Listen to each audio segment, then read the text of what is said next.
وعلیکم السلام ورحمۃ اللہ وبرکاتہ۔ دیکھیے، سب سے پہلی چیز تو یہ ہے، آپ اس کو یہ بات سے سمجھیں کہ احادیث میں جو ہے وہ کئی طریقے کے مسائل کو ذکر کیے گئے ہیں۔ اب جیسے دیکھیے، احادیث میں بعض جگہ نبی کریم صلی اللہ علیہ وسلم نے وضو میں ایک مرتبہ اپنے پاؤں کو دھویا، یا ہاتھ کو دھویا، یا چہرے کو دھویا، ٹھیک ہے۔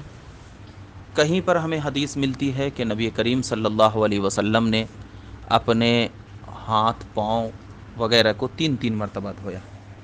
کہیں پر حدیث ملتی ہے کہ نبی کریم صلی اللہ علیہ وسلم نے دو دو مرتبہ اپنے پاؤں وغیرہ کو دھویا۔ اگزامپل دے رہا ہوں۔ اب ذرا آپ یہ بتائیں، کسی بھی مسلک پہ آپ نہیں فالو کر رہے ہیں کسی بھی مسلک کو، ٹھیک ہے۔ اگر آپ نے وضو کیا اور وضو کرنے کے بعد اپنے چہرے کو ایک مرتبہ دھویا، یہ سوچ کر کے کہ حضور کریم صلی اللہ علیہ وسلم نے ایک مرتبہ اپنے چہرے کو دھویا ہے، لہٰذا میں بھی دھوتا ہوں، تو میں آپ سے سوال کروں گا کہ ٹھیک ہے بھائی، آپ یہ حدیث پر عمل کر رہے ہیں کہ ایک مرتبہ، آپ جو دوسری حدیث ہے کہ نبی کریم نے تین مرتبہ دھویا ہے، تو کون سی ایسی چیز ہے جو اس حدیث پر عمل کرنے سے آپ کو روک رہی ہے؟ آپ اس حدیث پر بھی عمل کریں۔ تو آپ کہیں گے نہیں، بیک وقت ایک ہی حدیث پر عمل ہو سکتا ہے۔ تو یہی میرا جواب ہے کہ بیک وقت جو ہے آپ عمل کریں گے تو ایک ہی حدیث پر کیا ہے، عمل ہوگا۔ اب جب عمل ایک ہی حدیث پر بیک وقت ہوگا تو یہ عمل اگر آپ بغیر تقلید کے کریں گے تو آپ گنہگار ہوں گے۔ کیسے گنہگار ہوں گے؟ کہ جان بوجھ کر گویا کہ آپ ایک حدیث پر عمل کر رہے ہیں، تو جان بوجھ کر دوسری حدیث چھوڑنے کا گناہ ہوگا آپ کو۔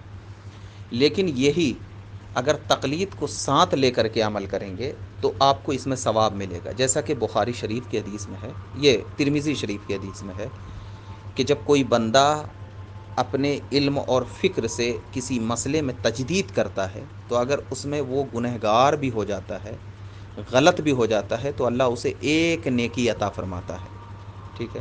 اور اگر وہ صحیح ہے تو اللہ تعالیٰ اسے دو نیکی عطا فرماتا ہے۔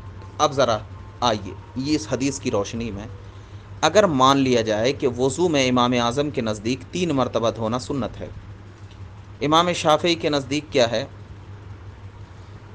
ایک مرتبہ دھونا سنت ہے۔ سر کے مسح میں امام اعظم نے اس حدیث کو لیا جس میں چوتھائی سر کا نبی کریم نے مسح کیا ہے۔ امام شافعی نے کہا کہ نہیں، صرف بال کو چھو لینے سے ہی مسح ہو جاتا ہے۔ اب ذرا دیکھیے، دونوں حدیث ہے۔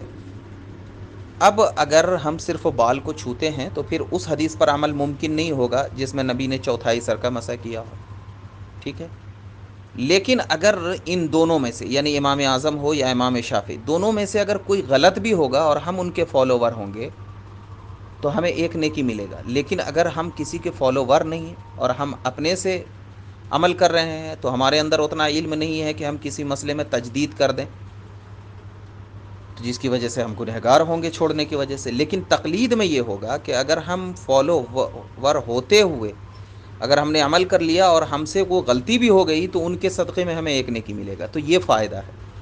تو جس امام نے جس حدیث سے اپنے مسلک کو ثابت کیا ہے اس پر بھروسہ کرتے ہوئے، یعنی ان کی تجدید پر بھروسہ کرتے ہوئے ہم ان کو مان لیتے ہیں، اور دوسرے کو ہم کیا ہے، درست نہیں سمجھتے۔ اس لیے نہیں سمجھتے کہ ہم، ہونا یہ چاہیے کہ ہم اپنے امام کی بات پر اس طریقے سے عمل کریں کہ ان کو ہم کامل سمجھیں، اگرچہ وہ ان میں غلطی پر ہو پھر بھی ہم ان کو کامل سمجھتے ہوئے ان پر تجدیدی اعتبار سے بھروسہ کر کے اس پر عمل کرنا، یہی ایمان کا خاصہ ہوتا ہے۔